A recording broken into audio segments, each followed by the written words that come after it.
Hey guys, I think you are bored with regular smartphones.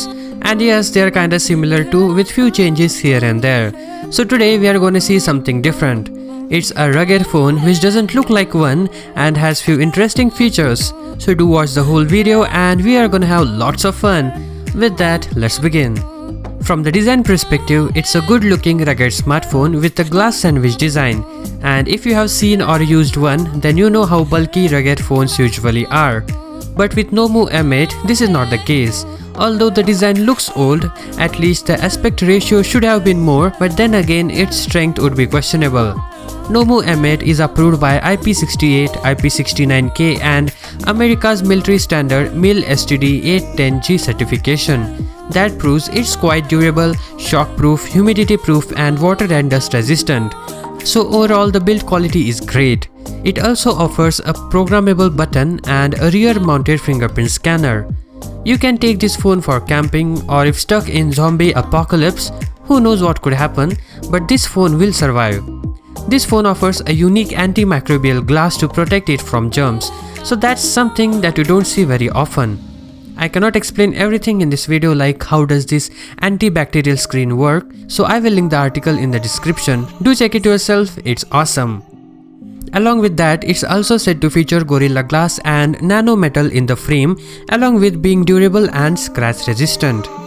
Nomu M8 comes with a 5.2-inch IPS screen, although has a 720x1280p HD resolution, which is good enough for daily use.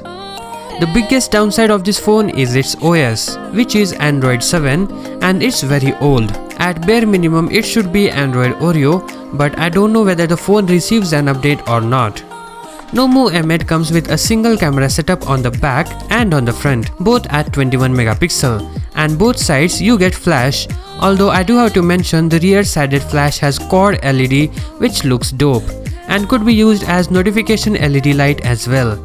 About the processor, it features MediaTek MT6750T chipset and for gaming it has ARM Mali T860 MP2 which is quite good at handling titles such as Shadow Fight 3, Asphalt Extreme on high settings. It comes equipped with 4GB LPDDR3 RAM and 64GB of internal storage with 128GB microSD card slot, and also has a hybrid SIM slot, so either a dual SIM or a single SIM and a SD card.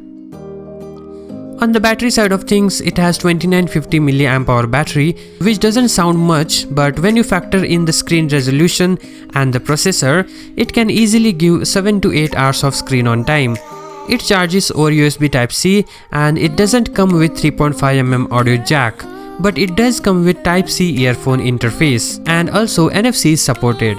So feature wise it's very good, but missing out on basic things such as an outdated Android 7 and selfie video is recorded only at 480p resolution and not so powerful processor. But at a price point of $260, it could be your outdoor smartphone. So what do you think? Would you buy one? So as always, if you liked the video then subscribe and like. See you next time. Peace out.